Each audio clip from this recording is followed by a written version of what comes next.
Python में अब chapter 2 देख रहे हैं। इसमें फंक्शंस की बात करेंगे।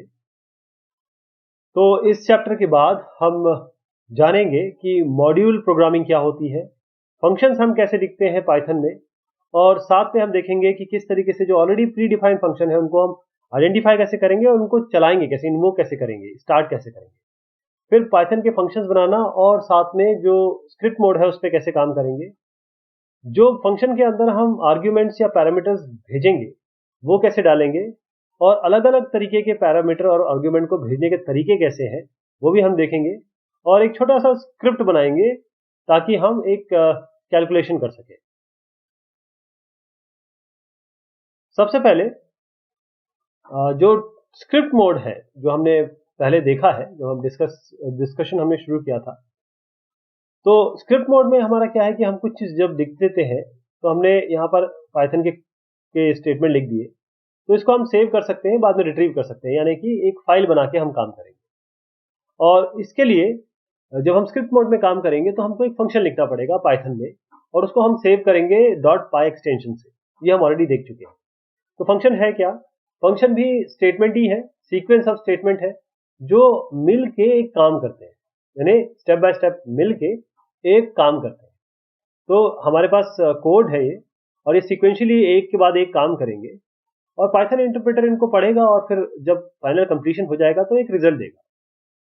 ये किसी भी सॉफ्टवेयर के लिए, चाहे वो पाइथन का है हो या किसी भी सॉफ्टवेयर की बात करें, किसी प्रोग्रामिंग लैंग्वेज की बात करें, जो ये ब्लॉक्स हैं जिसे हम फंक्शन कह रहे हैं या मॉड्यूल कह रहे हैं या प्रोसीजर कह रहे हैं, ये बहुत इंपॉर्टेंट हो जाते हैं।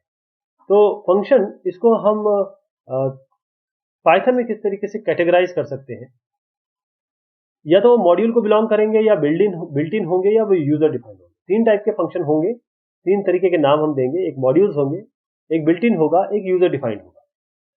तो मॉड्यूल क्या हुआ?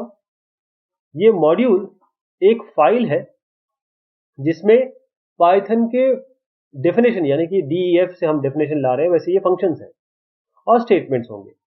जो स्टैंडर्ड लाइब्रेरी है पाइथन की, इसको हमने ये is extended as modules to a programmer. ये भी एक तरीके से मतलब जो हमको मिली है पाइथन से वो मॉड्यूल के तहत ही मिली है, मॉड्यूल्स की तरह हमें एक्सटेंड हुई है।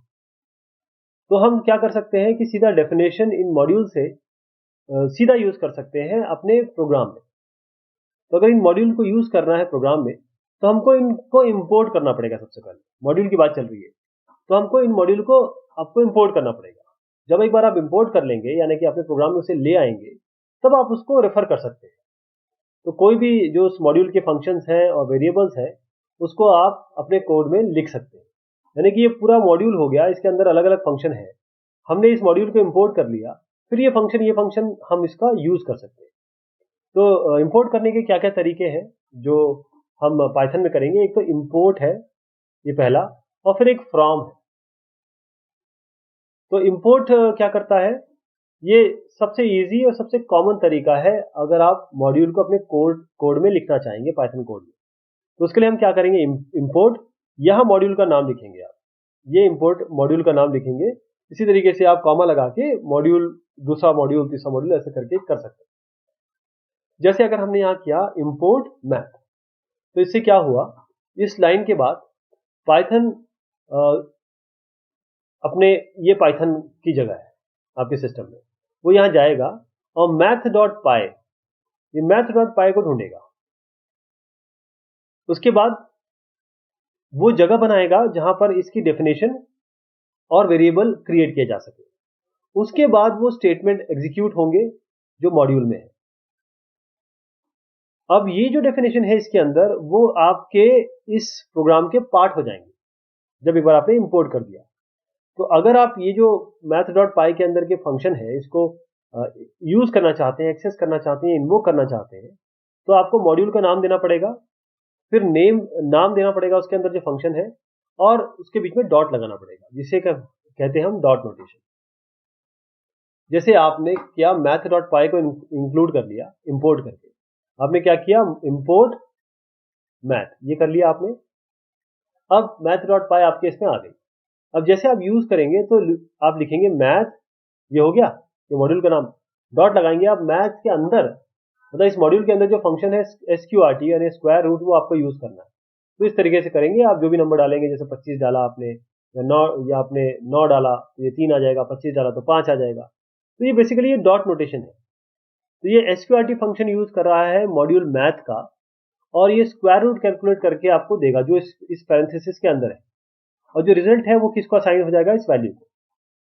जो एक्सप्रेशन है यानी कि जो वेरिएबल है जो इसके अंदर लिखते हैं पैरेंथेसिस के, इसको हम कहेंगे आर्ग्यूमेंट। क्या कहेंगे? आर्ग्यूमेंट। इसको हम एक्चुअल आर्ग्यूमेंट भी कहते हैं, क्योंकि 25 एक्चुअल वैल्यू है जो इस पैरेंथेसिस के अंदर दी गई। तो इससे हम ये कहेंगे, फंक्शन के लिए एक नई चीज बताते हैं कि function takes the argument and return the result. इसने आर्ग्यूमेंट लिया 25, जिसको हम एक्चुअल आर्ग्यूमेंट कह रहे हैं, और रिजल्ट इसने वैल्यू को दे दिया। तो ये जो स्टेटमेंट है कर क्या रहा है, ये इन्वोक कर रहा है, चला रहा है, या फिर बुला के उसको एग्जीक्यूट करवा रहा है SQRT फंक्शन को। इस तरीके से हमने ऑलरेडी, जब हम पहले डिस्कस कर रहे थे, तो ये टाइप फंक्शन हमने देखा था, इंट फंक्शन देखा था, ये टाइप कास्टिंग के लिए था। ये टाइप फंक्शन हमें बताता था कि डेटा टाइप कौन सा है, इसके अंदर जो भी चीज डालेंगे उसका वो डेटा टाइप बता देगा। अब फ्रॉम स्टेटमेंट, एक इंपोर्ट था, एक ये फ्रॉम स्टेटमेंट है।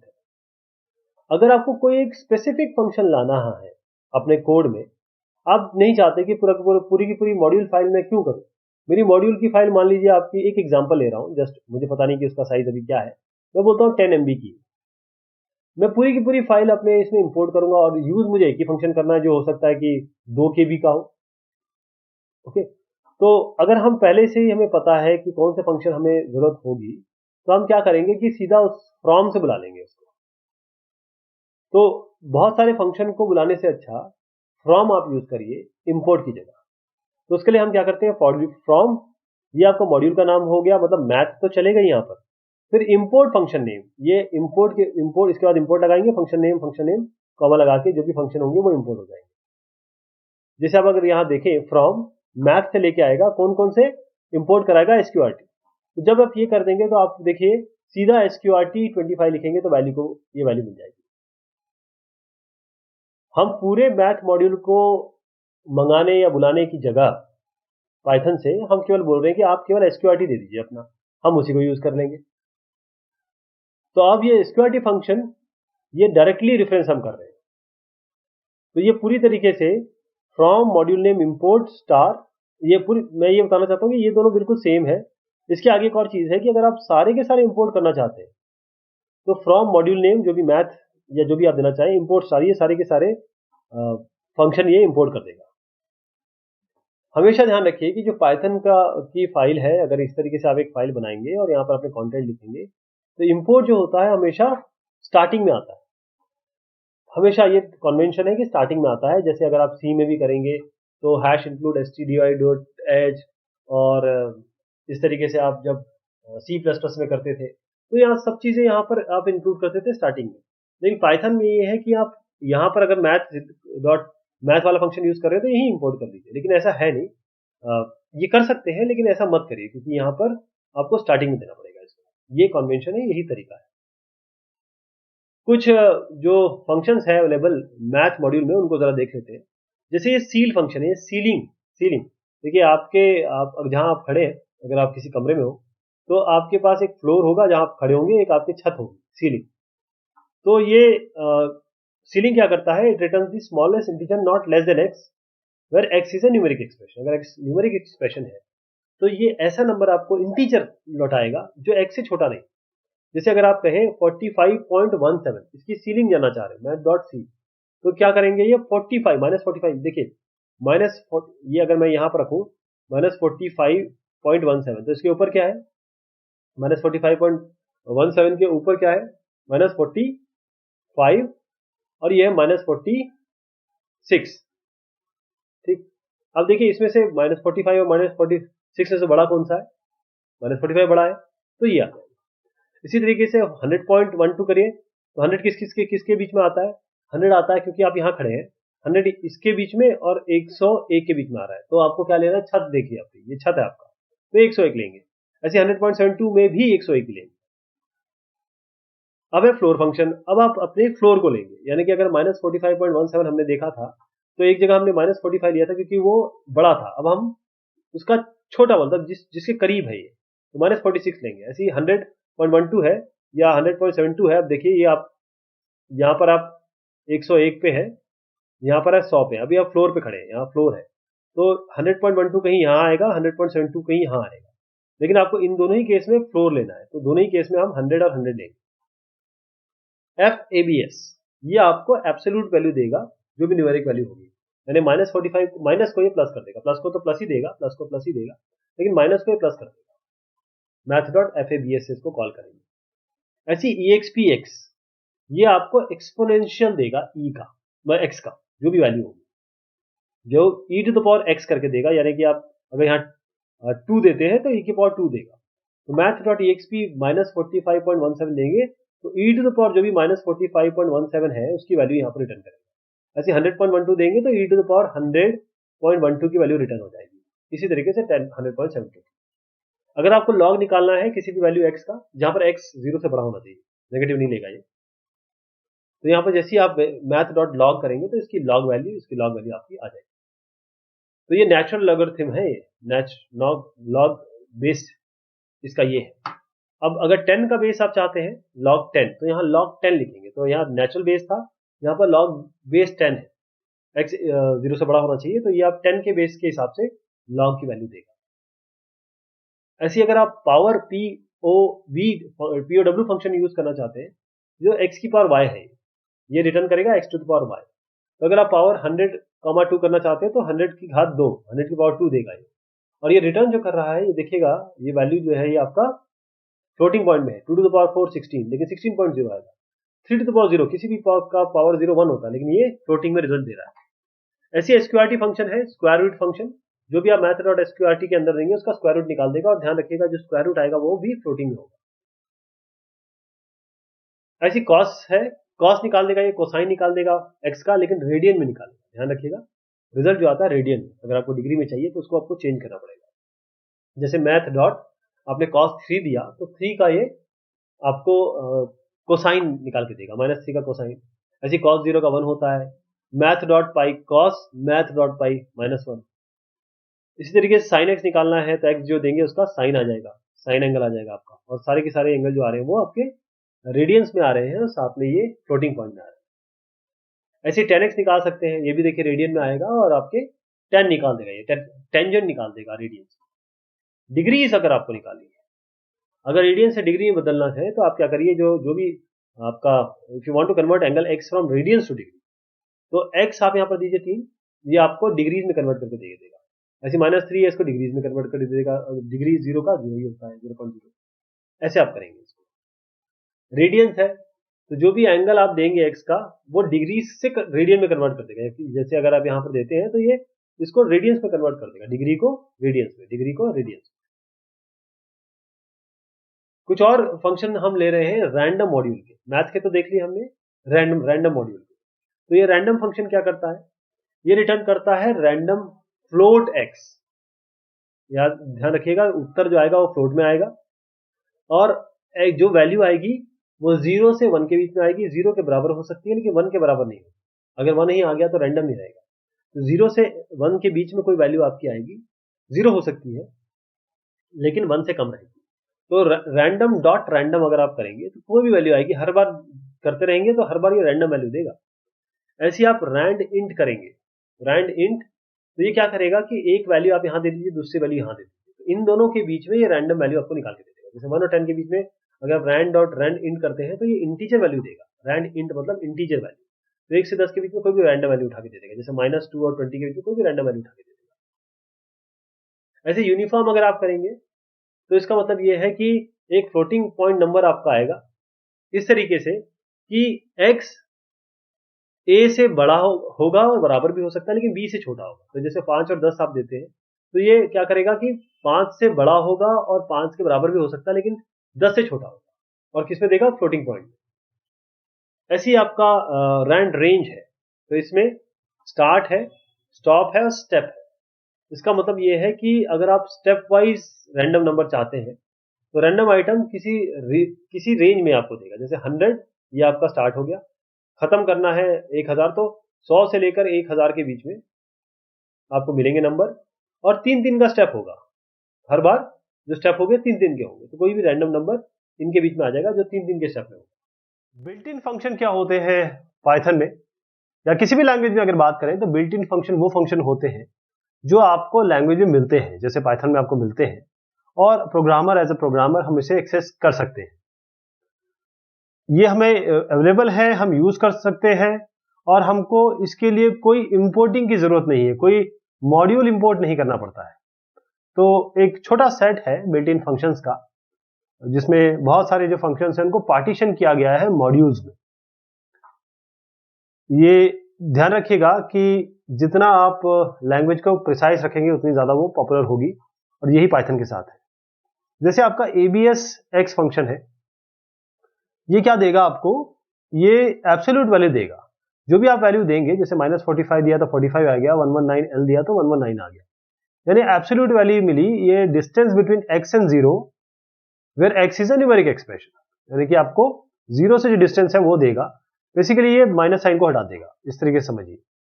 अगर आप मैक्स कोई नंबर्स हैं, कोई लिस्ट है आपके पास, और उसमें मैक्सिमम निकालना चाहते हैं, जैसे ये मैक्स है 80, 100, 1000, तो इसमें मैक्सिमम निकालेगा। ये जितने भी आर्ग्यूमेंट्स आप देंगे उसमें से ये मैक्सिमम वैल्यू निकाल के आपको दे देगा। इसी तरीके से इसमें मैक्सिमम क्या है, -10। मिनिमम निकालना है तो इन नंबर्स में से आपको मिनिमम निकाल के दे देगा। जैसे इसमें मिनिमम कौन सा है आपका 80, इसमें मिनिमम कौन सा है आपका -80। ऐसे CMP मतलब होता है कंपेयर।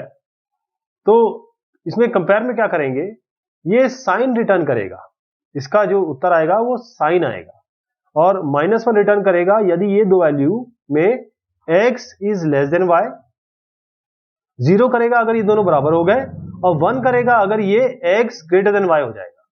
तो इस केस में हम बात करेंगे 80 और 100 में, 80 और 100 में कौन सा बड़ा है कौन सा छोटा है, क्योंकि 80 इज लेस देन 100 तो ये -1 देगा। इस तरीके इसमें क्या करेंगे, 180 बड़ा है 100 से, तो ये तीसरी कंडीशन आ जाएगी, यानी 1 आपको मिलेगा, तो 1 -1 और 0 इसमें से आएगा, ये रिटर्न करेगा साइन डिफरेंस का। ऐसे div मोड है, div मोड फंक्शन क्या करता है, ये आपको क्वेश्चन देगा और remainder by a division through a tuple, यानी आपके पास ये जो दो वैल्यूज हैं, जब x को हम y से डिवाइड करेंगे, जहां पर x और y आपके वेरिएबल यहां पर वैल्यूज हैं, तो इसमें आपको क्वेश्चन भी आएगा और रिमाइंडर भी आ गया। मतलब इसका एग्जांपल अगर मैं लूं, तो अगर मैं 14 को 5 से डिवाइड करूं तो 5 2 10, रिमाइंडर कितना बचा 4, तो 2 आ गया आपका क्वेश्चन, वो यहां आ जाएगा ट्यूपल में, और 4 आपका कॉमा करके यहां पर रिमाइंडर आ जाएगा। ऐसी LENS का मतलब क्या होगा कि कितने लेंथ, मतलब कितने नंबर ऑफ आइटम्स हैं। अगर a इज इक्वल टू 1 2 3 किया, कितने एलिमेंट्स है इसमें 3, तो लेन लगाएंगे, LENA करेंगे, इसको यहां आर्ग्यूमेंट में पास करेंगे, तो आपको ये 3 बता देगा। इसी तरीके से ये आर्ग्यूमेंट स्ट्रिंग का हो, ट्यूपल का हो, लिस्ट का हो, या कोई मैपिंग भी हो, उसके लिए भी ये लेंथ रिजल्टेंट देगा। जैसे b is equal to hello है, हेलो में कितने आपको कैरेक्टर दिख रहे हैं, 1 2 3 4 5, तो लेन b करेंगे, मतलब लेंथ निकालेंगे b की, तो 5 आएगी। ऐसी रेंज ये बड़ा वर्सेटाइल फंक्शन है, ताकि आप लिस्ट क्रिएट कर सके अर्थमेटिक प्रोग्रेशन के लिए। यहां स्टार्ट है, यहां स्टॉप है, यहां स्टेप है। खासतौर पे लूप्स के लिए बड़ा यूज होता है, और जो आर्ग्यूमेंट है इसके वो प्लेन इंटीजर्स होने चाहिए। पहली चीज तो ये ध्यान रखिए कि ये इंटीजर्स होने चाहिए। अगर आप इस स्टेप को ओमिट भी कर देते हैं तो डिफॉल्ट 1 रहेगा इसका। अगर स्टार्ट आर्ग्यूमेंट आपने ओमिट कर दिया, हटा दिया, तो ये 0 से शुरू हो जाएगा। और जो full form returns a list of plain integers, तो यहां स्टार्ट प्लस स्टेप, स्टार्ट मतलब अगर इसको देखा जाए तो स्टार्ट करेगा, ये जो भी स्टार्ट नंबर आपने दिया है उसमें स्टेप जोड़ेगा, फिर स्टार्ट प्लस स्टेप में एक बार और फिर स्टेप जोड़ देगा, अगला नंबर ये होगा, फिर आप एक और स्टेप जोड़ेंगे, ऐसे आगे बढ़ता रहेगा। एक तरीके से जैसे मैंने बताया आपको, ये अर्थमेटिक प्रोग्रेशन की तरह वैल्यू देगा, राइट। और इसमें अगर रेंज 10 दे रहे हैं आप, तो इसमें आपने क्या किया, आपने ये बता दिया कि देखिए साहब 10 वैल्यूज चाहिए मुझे, तो 0 क्योंकि इसमें दिया नहीं है तो 0 से बाय डिफॉल्ट शुरू कर देगा ये, और 10 वैल्यू आपको दिखा देगा। अगर आप कह रहे हैं 1 से शुरुआत करिए और 11 नंबर दीजिए मुझे, तो 1 से लेकर आप यहां तक एक एक करके स्टेप बढ़ाएंगे। स्टेप इसमें नहीं है, 1 से शुरू करेंगे 11 तक चले जाएंगे। तो क्योंकि यहाँ 10 तक है तो 9 तक होगा, यहाँ 11 है तो 10 तक होगा।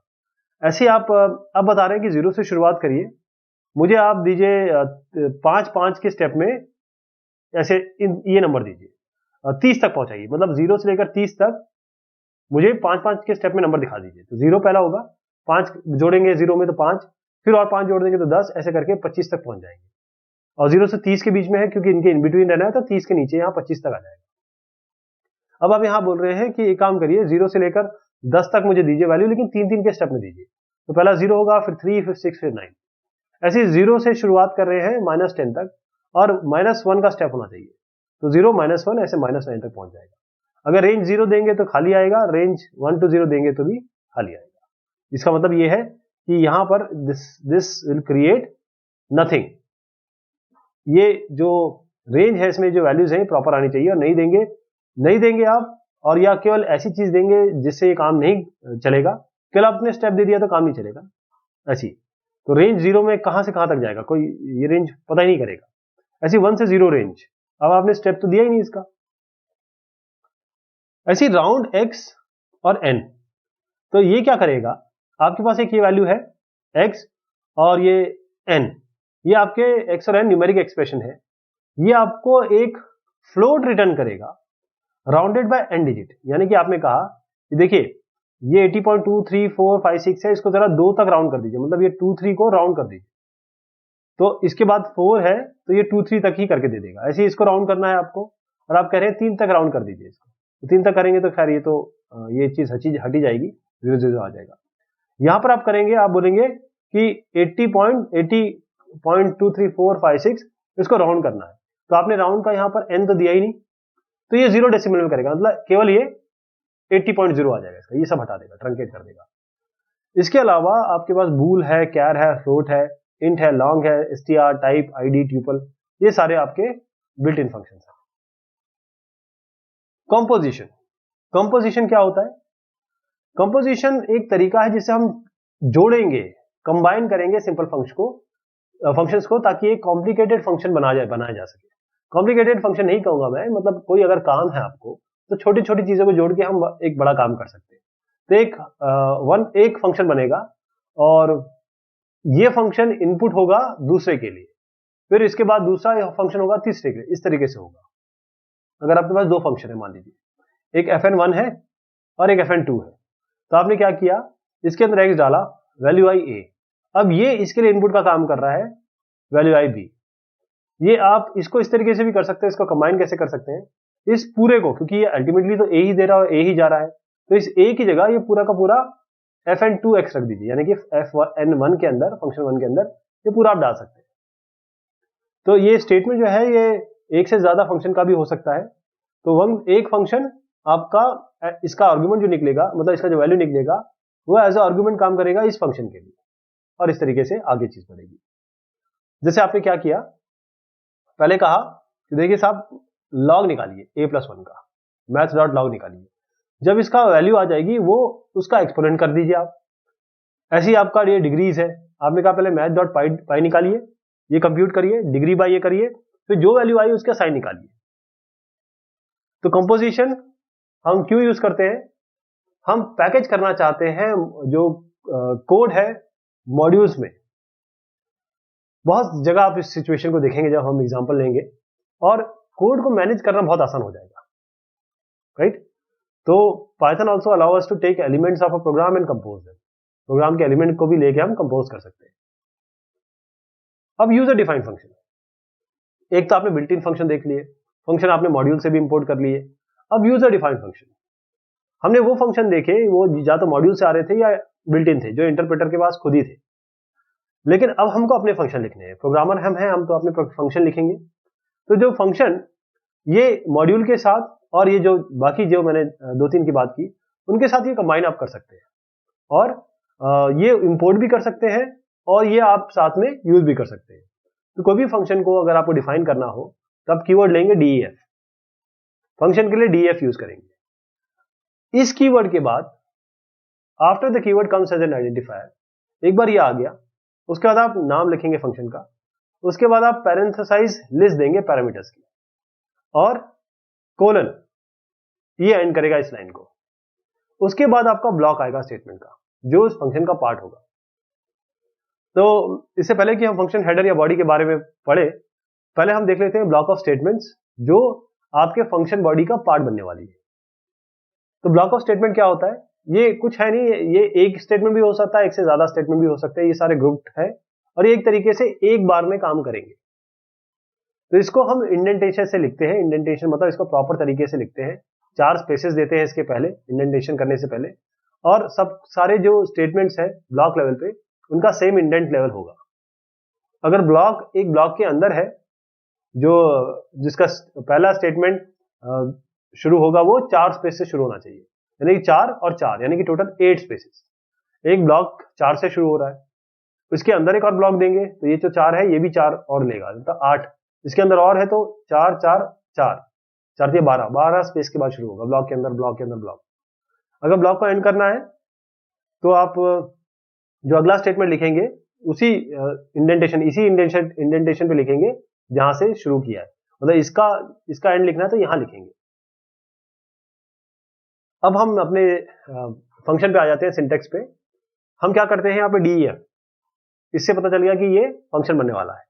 यहां फंक्शन का नाम देंगे, यहां हम पैरामीटर्स देंगे, फिर उसके पैरेंथेसिस में, और उसके बाद हम कोलन लगाएंगे।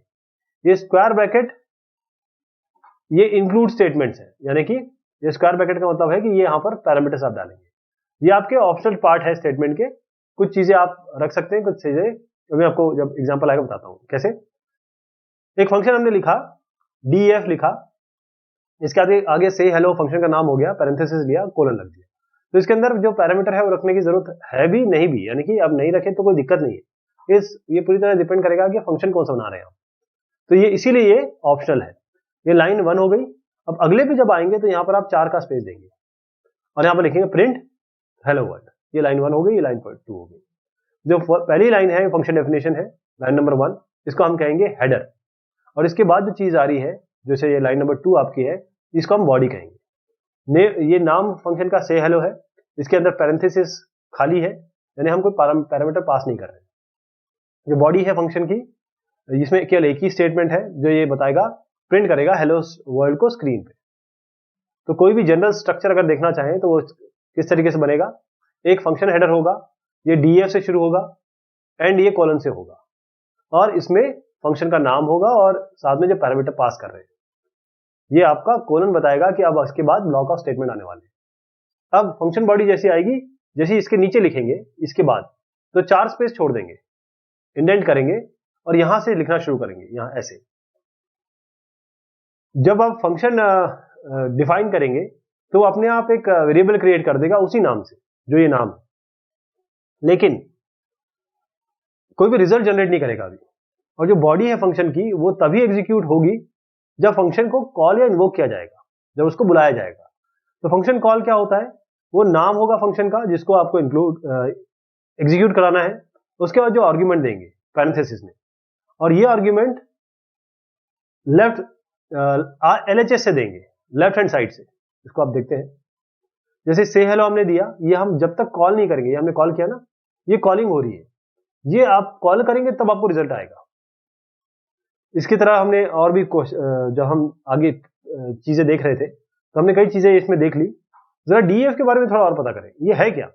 ये आपका एग्जीक्यूटिबल स्टेटमेंट है, जैसे .exe चलाते हैं चल जाती है ना, ऐसे DEF एक एग्जीक्यूटिबल स्टेटमेंट दिया गया है यहाँ पे।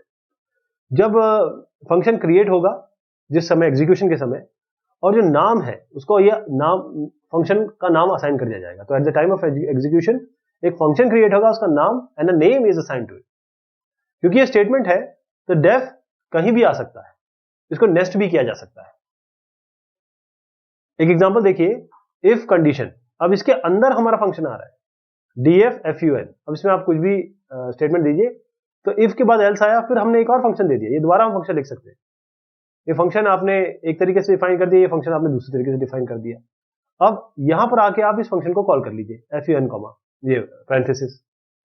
तो अलग अलग डेफिनेशन आप दे सकते हैं। इस जगह पे अलग डेफिनेशन दे दी आपने, मतलब एक ही फंक्शन का नाम सेम है, ये अलग डेफिनेशन देंगे, ये अलग डेफिनेशन देंगे। क्योंकि DEF वो तब इवैल्यूएट होगा जब वो आप वहां तक पहुंचेंगे और वो रन होगा। जैसे आप DEF FUNA करेंगे, ये मैं FUNA लिखा कोलन, तब वो वो तब चीजें शुरुआत होंगी और फिर कॉल करने के लिए आपको देना पड़ेगा, मतलब उस फंक्शन का नाम और साथ में पैरेंथेसिस और उसके अंदर अगर पैरामीटर्स है तो।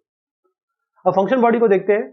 जो पहला स्टेटमेंट है फंक्शन बॉडी में वो एक ऑप्शनली एक स्ट्रिंग कांस्टेंट हो सकता है, कैन ऑप्शनली भी a string constant, dog string. उसको आप ट्रिपल कोट्स में दे सकते हैं जिसको हम बोलते हैं कमेंट्स। ये इंफॉर्मेशन होती है कि क्या फंक्शन करता है क्या नहीं करता है। तो क्या फंक्शन करता है समरी होगी उसकी, कौन कौन से टाइप के पैरामीटर ये लेता है और क्या इसके पैरामीटर अगर कोई पैरामीटर चेंज करेंगे तो कैसे वो फंक्शन बिहेव करेगा।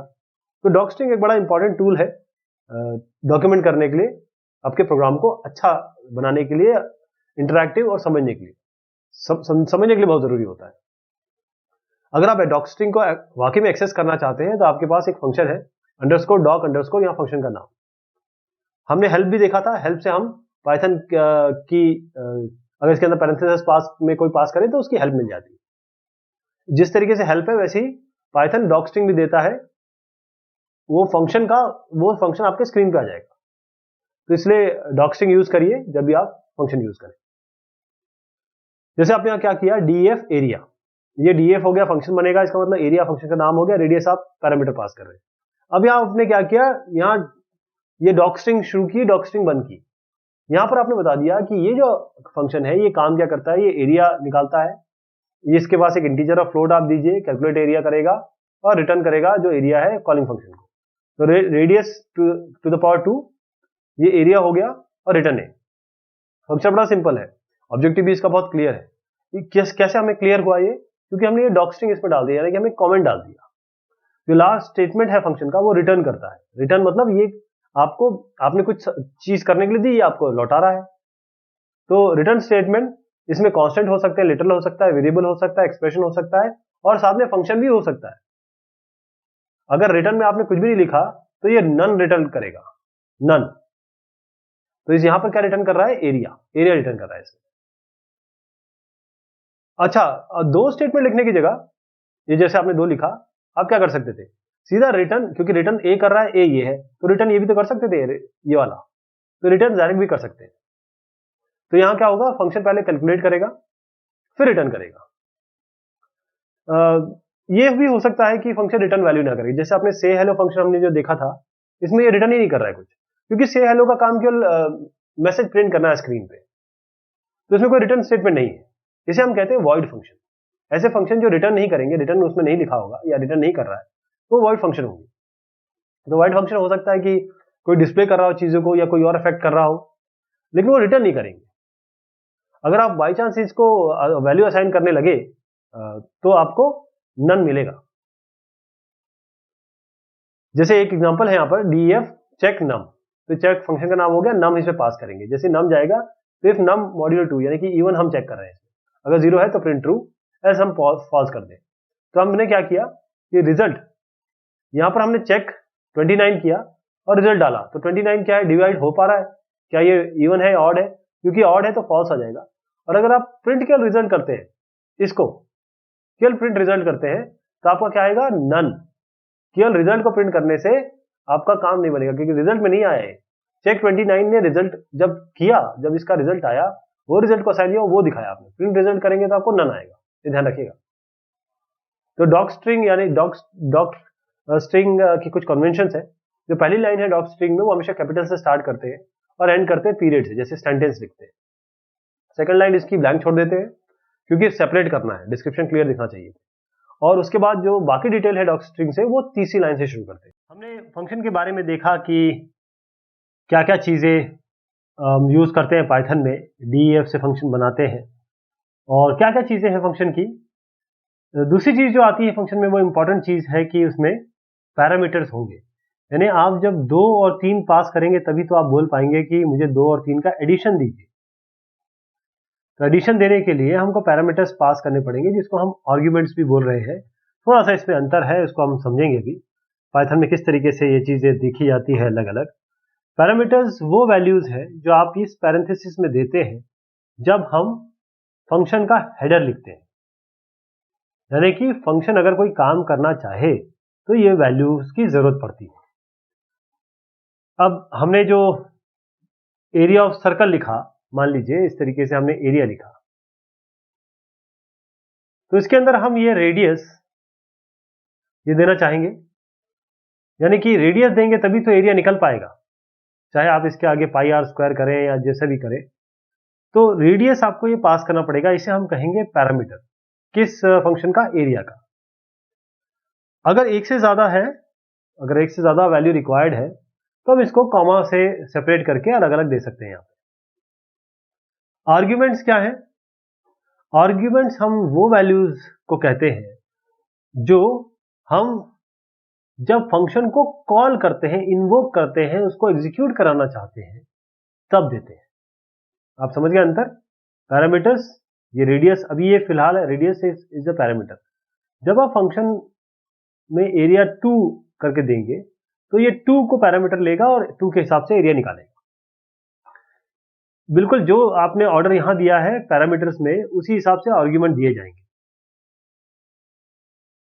ये जो बाउंडिंग है पैरामीटर टू आर्ग्यूमेंट, वो 1:1 में काम करती है। इसका मतलब जितने नंबर है, same number and type of arguments are mentioned in parameter.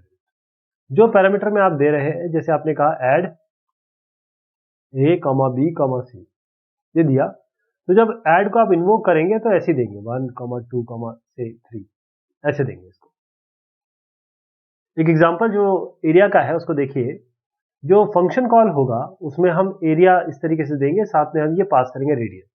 यहां पर ये आर्ग्यूमेंट बन गया, यहां पर ये आर्ग्यूमेंट बन गया। आर्ग्यूमेंट में कांस्टेंट भी डाल सकते हैं, वेरिएबल भी डाल सकते हैं और एक्सप्रेशन भी डाल सकते हैं। स्कोप ऑफ वेरिएबल्स, स्कोप क्या होता है? स्कोप का मतलब होता है एक वेरिएबल कहां विजिबल होगा, मतलब कहां उसको वो जगह, वो पूरा एरिया जहां पर आप उसे रेफर कर सकते हैं या यूज कर सकते हैं। इसका मतलब जो स्कोप है वो क्या होल्ड करेगा, जो भी variable, current set of variable है और उनकी वैल्यू। दो अलग अलग टाइप के हम स्कोप देखेंगे, एक ग्लोबल स्कोप है, एक लोकल स्कोप है। ग्लोबल स्कोप क्या होता है? एक ऐसा, जब वेरिएबल, ग्लोबल स्कोप हम कहेंगे, वेरिएबल का ग्लोबल स्कोप है जब वो प्रोग्राम में कहीं भी इस्तेमाल हो सकता है। आप इसमें क्या करेंगे, फंक्शन के बाहर या फंक्शन या ब्लॉक के बाहर अगर वेरिएबल लिख देंगे तो वो पूरी तरह ग्लोबल स्कोप का बन जाएगा। जैसे हमने यहां पर क्या किया कि हमने एक फंक्शन लिखा def, ये tst है, टेस्ट फंक्शन है, और इसमें हमने लिख दिया प्रिंट, यहां 4 spaces the, print inside text x is x, print value of x is x।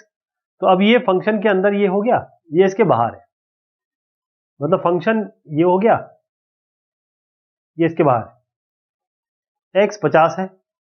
हम कह रहे हैं कि ये ग्लोबल स्कोप।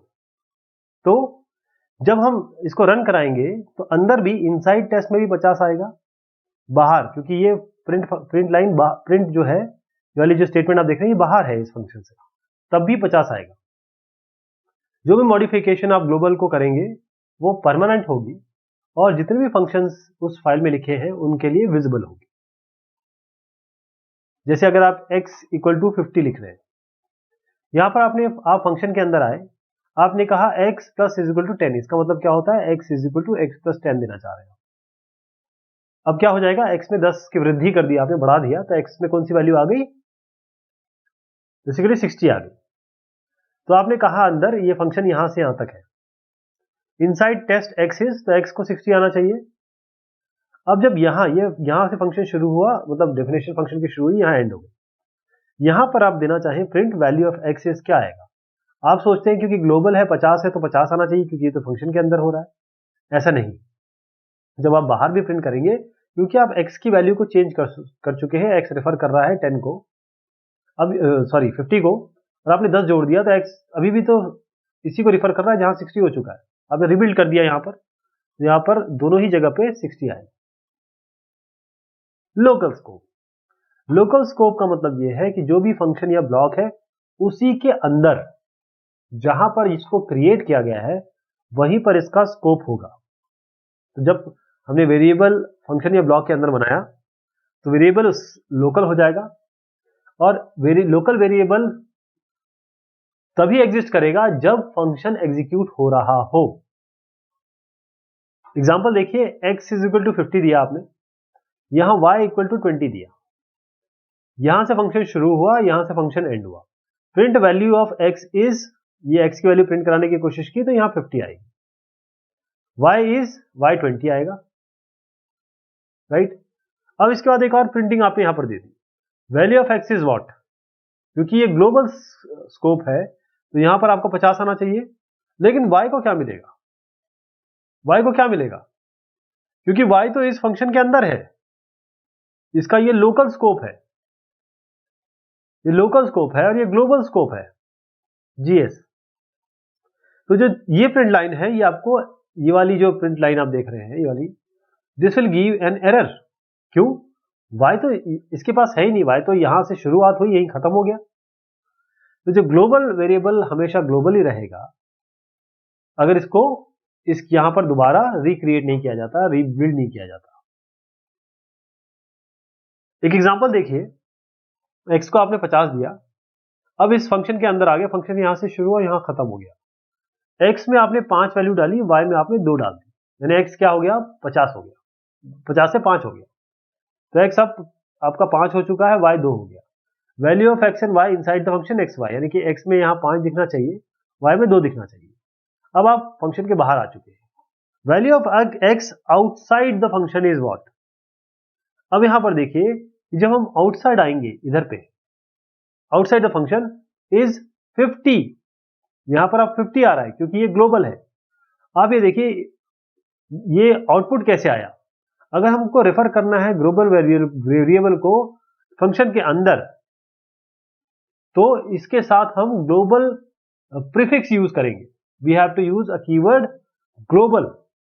आप समझ रहे हैं मैं क्या कहना चाह रहा हूं, ये ग्लोबल है, ये x इक्वल टू 5 लोकल हो गया, ये 5 इसके लिए लोकल हो गया, तो 5 यहां पर दिखाई दे देगी।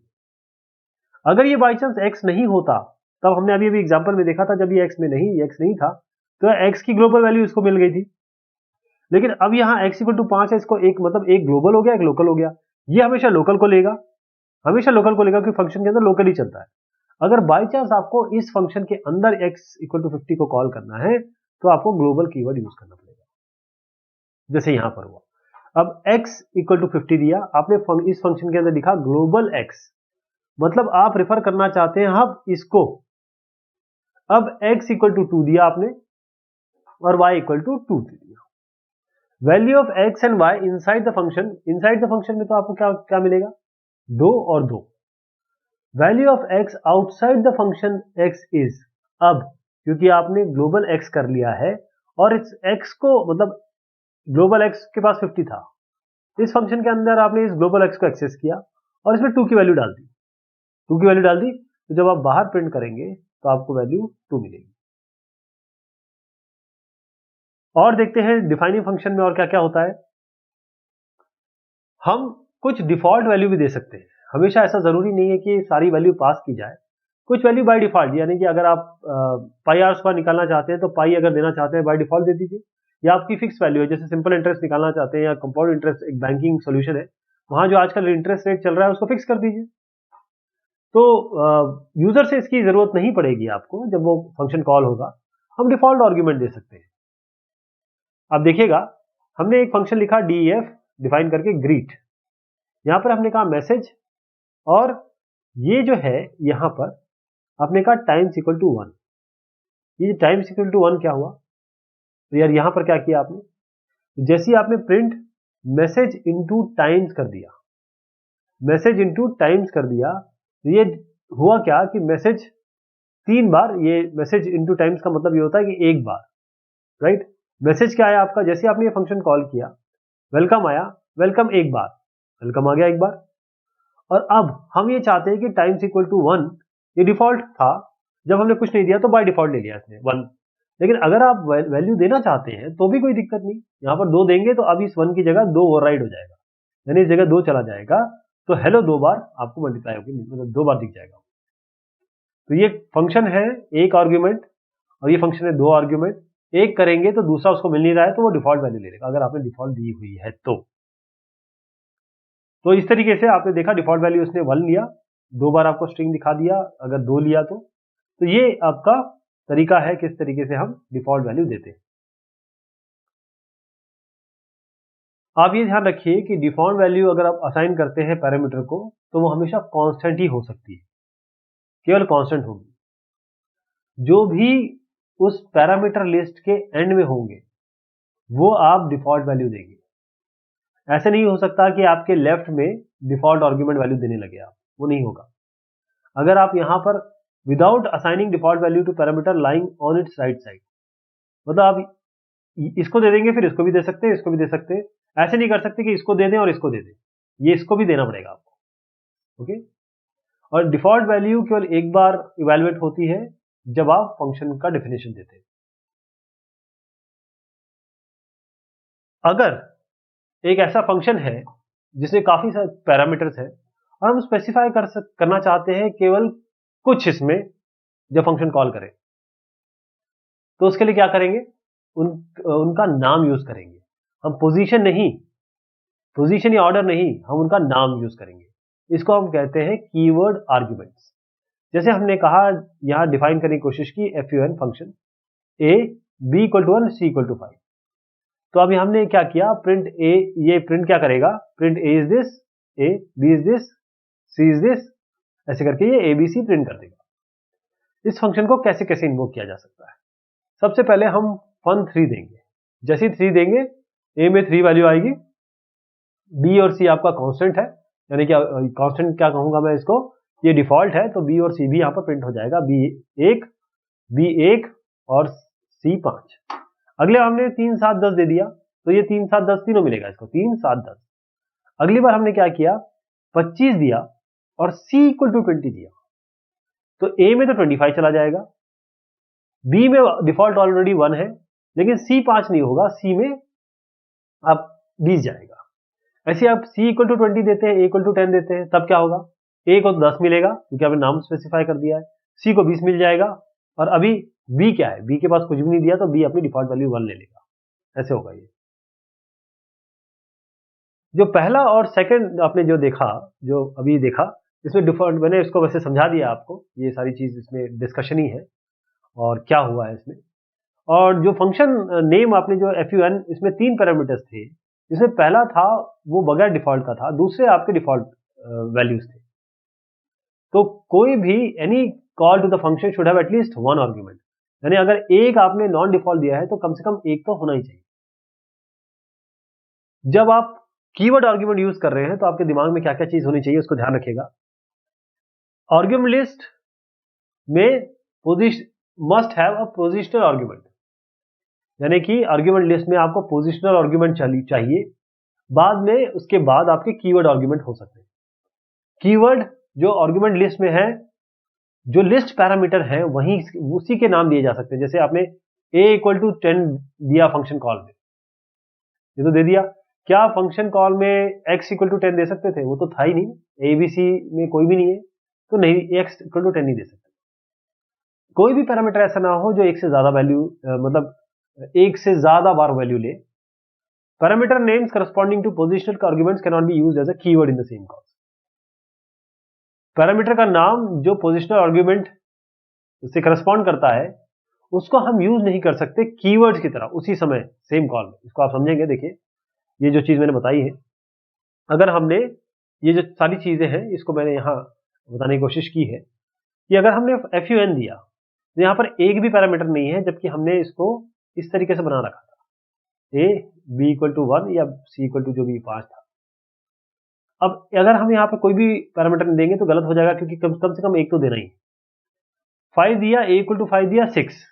अब देखिए कि जो नॉन कीवर्ड आर्गुमेंट है 6, इसके बाद आए, ये नहीं हो सकता, यही यहां पर कहा गया है। आपको a इक्वल टू 5 है, ये कभी भी जब 6 लिखेंगे तो सब c इक्वल टू 5 लिखेंगे, 6 लिखेंगे, तभी a इक्वल टू 5 दे सकते हैं आप, ये गलत हो जाएगा।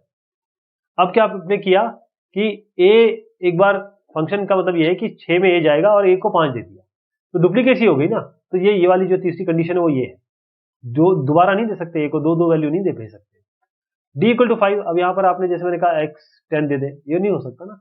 अननोन पैरामीटर है, ए बी सी को डिफाइन किया आपने, मतलब आपने पैरामीटर बनाया और आर्ग्यूमेंट में आप d भेज रहे हैं, ये गलत हो जाएगा। फायदे क्या है अगर हम फंक्शन लिखें कीवर्ड आर्ग्यूमेंट से? फायदे क्या होते हैं?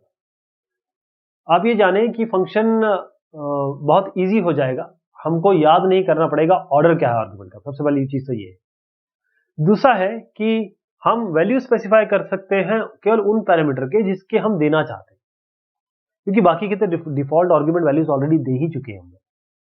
तो पाइथन में फंक्शन डेफिनेशन हमेशा रन टाइम पे होती है, रन टाइम जो एग्जीक्यूट होगा प्रोग्राम। तो फंक्शन को आप दूसरे नाम से भी बाइंड कर सकते हैं। इससे फायदा क्या होगा?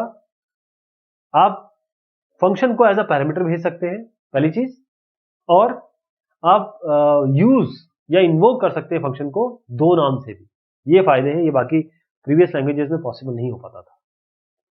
जैसे आपने क्या किया, यहां दिया df(x), एक फंक्शन बनाया, प्रिंट किया 20।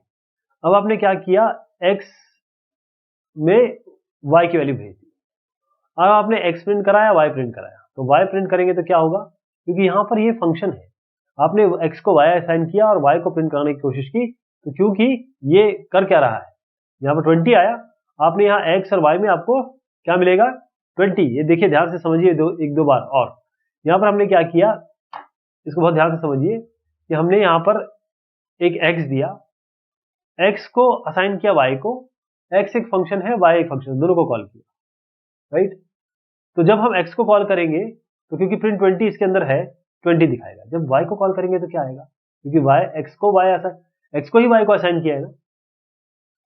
इसमें देखिए एक x है, प्रिंट 20 किया, एक और फंक्शन इसके अंदर दिया def टेस्ट, ये फंक्शन है, एक fn डाला इसमें, for i in range of 4, इस फंक्शन को हमने जो ये fn था यहां पर पास किया, ओके। फिर टेस्ट x किया, जैसे हमने टेस्ट x किया मतलब इसको कॉल किया x, इस टेस्ट x मतलब ये x इसके अंदर गया और टेस्ट x किया, तो i इन रेंज 4 4 बार क्या प्रिंट होगा, क्योंकि x हम बॉन्ड बना चुके हैं यहां पर।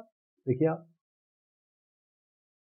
x क्या करता है, प्रिंट करता है 20 को, तो ये एक बार, क्योंकि 4 बार आप i को इन रेंज 4 का मतलब 4 बार चलेगा, ये लूप फॉर का लूप है ये। तो fn, ये फंक्शन कॉल होगा fn, और fn फंक्शन क्या करेगा, जब भी हम ये टेस्ट x कॉल करेंगे इस वाले फंक्शन को, हम देखेंगे कि ये 4 बार चलेगा, लेकिन वैल्यू वो कौन सी प्रिंट कराएगा, fn की, 20 20 20 20 ऐसे। अब फ्लो ऑफ एग्जीक्यूशन देख ले प्रोग्राम का जिसमें फंक्शन कॉल है। हमेशा ध्यान रखिएगा कि एग्जीक्यूशन हमेशा, या जो प्रोसेसिंग शुरू होगी, वो पहले स्टेटमेंट, जो भी प्रोग्राम का पहला स्टेटमेंट है वहां से शुरू होगी। स्टेटमेंट हमेशा एग्जीक्यूट होंगे एक लाइन बाय एक लाइन, टॉप टू बॉटम, क्योंकि ये इंटरप्रेटेड लैंग्वेज है। फंक्शन डेफिनेशन ये कभी भी ऑल्टर नहीं करता है जो फ्लो ऑफ एग्जीक्यूशन है प्रोग्राम को, क्योंकि जो इसके अंदर स्टेटमेंट है फंक्शन के अंदर, वो तब तक नहीं चलेंगे जब तक फंक्शन को कॉल ना किया जाए। जब फंक्शन कॉल किया जाएगा तो दूसरे स्टेटमेंट पे जाने की जगह कंट्रोल जंप कर जाएगा बॉडी पे, सीधा बॉडी पे। फिर उसके सारे फंक्शन, जो भी स्टेटमेंट है उस फंक्शन के अंदर, वो चलेंगे टॉप टू बॉटम में।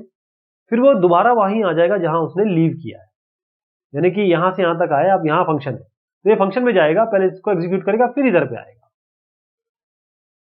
ये तब तक सिंपल रहेगा जब एक फंक्शन, ये जैसे फंक्शन ने कॉल किया, अब हो सकता है यहां पर भी एक दूसरा फंक्शन कॉल हो जाए, ओके।